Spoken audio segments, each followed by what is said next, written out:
Let's cover when you get a invite from a Jitsi Meet platform. So that's for you to conference. Usually you'll get a link that you'll click onto and it will open it up in a browser automatically. But let me show you here. The link would look something like this: meet.jit.si, and I've got these all in caps and then just drop it down. meet.jit.si / and the name of the meeting. Maybe it's called Sam Room 3456. Maybe that's the name of the room. I'm just making it up now. All you'll do is put that in the browser, a Chrome browser or a Firefox browser, and you press enter. And that's it. It will get you straight into the meeting. And that's about it. So I'm going to just mute the mic and mute the audio, and you are into the meeting. So that's how simple it is. Starting from the bottom, that is to share your screen. So if you open and you share your screen, it will give options of sharing what you have open, whether you want to share an application or the actual browser that we are in. It asks you if you want to share any of those tabs. So if I wanted to, for example, talk and show the folk about Telegram, I'll select that and share my screen, and then my screen would be shared with everybody that's looking at it. When I stop sharing, I'll close it here and I'll get back to my interface again, which is in the previous tab here. Okay, so that's for sharing the screen. This is if you put your hand up during a meeting. If there's many people on the call, you usually put your hand up. It will show as a little icon like that, and the person who's managing the meeting, they will then allow you to speak. Once you're done speaking, you can click the hand again and it will just put it down. This is to send text messages to the participants. You could also send a private message to an individual. The way to do that is when their window pops up, if there's more than one, you click on, there's 3 little dots that will appear on it, and then it will ask you if you want to send a private message. Here, the mute button, if you see these little arrows, this is on a desktop. If you click that, it shows you all the audio devices that are available. If you want to make a different selection, same with the video devices. The middle button here is to put the call off, so that's when you disconnect. If you look in the corner here of your panel, you'll see there's a mic and a video which has been muted. The nice thing about being on a laptop or a desktop is while you have the mic muted, if you press the space bar, it automatically will unmute. So if I tap, when I let go, it switches off. So this is a nice feature. If you just want to talk, when you're done, you let go of the space bar and it will mute itself. So you don't have to physically keep clicking here. Different on the mobile app, you have to click the mute button on and off. So this 4 buttons here is to toggle the tile view. So you'll have it up here, and all of the callers would be listed down in little boxes. Just if you're on the desktop view, you see here it says Rory Me. Usually it would just show me. If you click once there, you're able to change it. Maybe say that was my name. I'd be able to change it in there so everybody would see me as that. The reason for adding your name here is because when you come into a meeting, you're not coming in as somebody who's registered or needed to give any personal information. So this is about the best way that people can see who's in the meeting. The little button next to this, if you click that, it gives you the link that you can share. You can click here to copy the link, share it to some folk. Also, you'll notice here there's a dial-in number. However, with Jitsi, there's about 8 or 10 dial-in numbers and probably not one available for South Africa. So that wouldn't be a recommended source. If you have to work with people that have dial-in numbers and that's going to be a key part of your business model, then I would suggest getting onto Free Conference Call. They've got numbers from all over the world that you can call into the Free Conference Call system. But if you don't need numbers and everybody's coming in via the internet, then we stay here with Jitsi. Then you can add a password, and in this case, because it's democratizing the entire process, there's no one person that's totally in control. So somebody can add a password and others can remove the password. So it's often worked into communities that are working in partnership with each other. The password thing also works well, that if somebody joins the meeting and they're being disruptive, they can be kicked out of the meeting, and then you add a password and they can't come back in without that password. So there's different ways of using the password protocol. Then the three dots here at the bottom, if you click on that, you will see that it's got the name on top. Here again, you click on the name. If your name wasn't there, it would say me. It would open a dialog box for you to enter the name. But this is about the easiest way to click on top. Manage video quality. Now, by default, the Jitsi platform manages the quality on its own. So if it feels that your bandwidth is taking too much strain, it will drop your video and just put an image of you.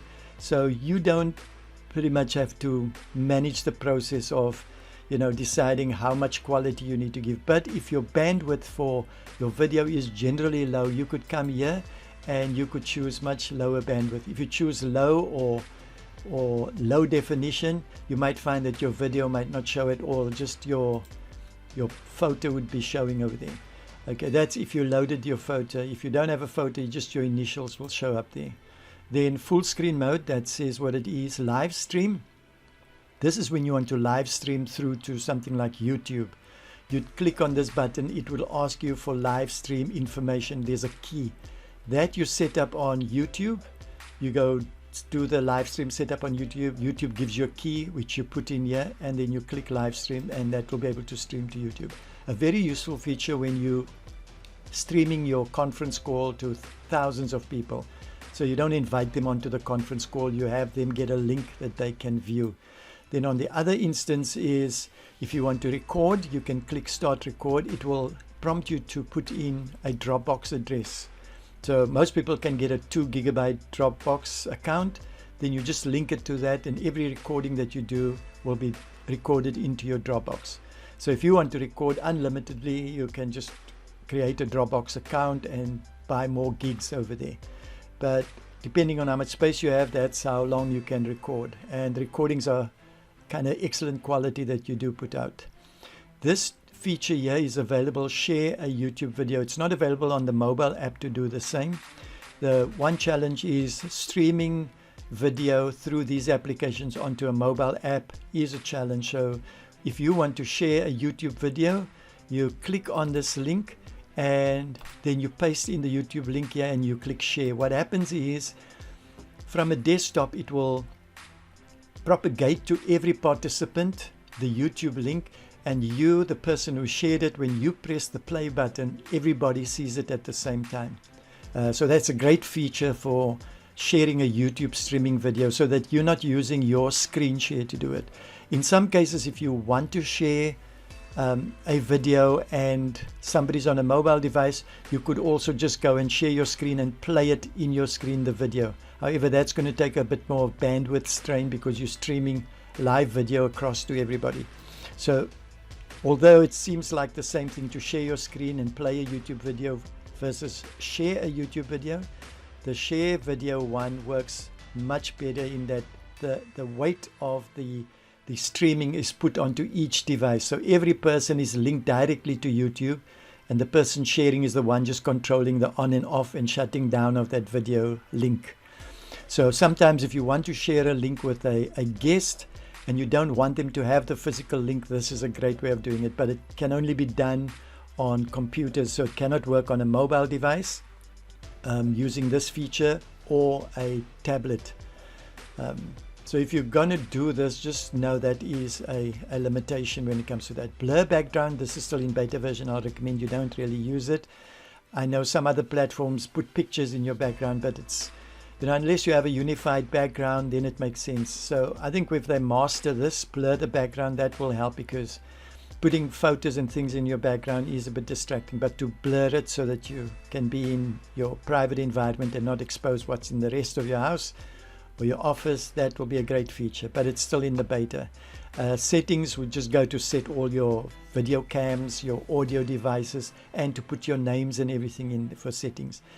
Here again, because it's a democratizing of conference calls, you don't have a host that can mute everybody. Everybody has the feature to click mute everybody. So there's a level of decorum, there's a level of respect that happens within a meeting, that you don't go click mute everybody here.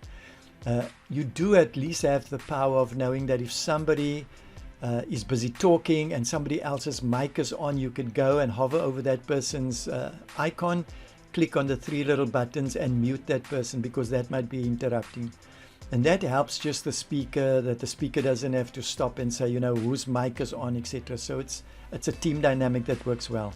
Then speaker stats. The speaker stats can be accessed if you, let's just see.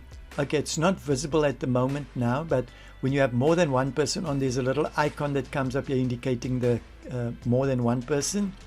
If you click on there, you'll see how many people are on the call. So if I click this now, you'll see the speaker stats comes, it's only Jonathan as the person I've named myself here. And it will show you how many speaking minutes. So this is a nice indication to see who's online, although its purpose is to show you the speaker stats, but it will show you all the people that are connected at the time. And then the final point is the shortcut. View the shortcut. If you want to become familiar with these things, you can utilize it, all the shortcuts. The one that I recommend strongly is just for the computer specifically is the space bar, because that you can hold down space, you unmute it, you do your talking. When you let go, it mutes you again. So that's actually quite fantastic to do. Whoever's speaking will be dominating the screen. So you'll see a blue line come around them and they will maximize on your screen. So the maximizing on the screen is controlled by whether you tile the view or whether you toggle it into this position. So that's about all of it.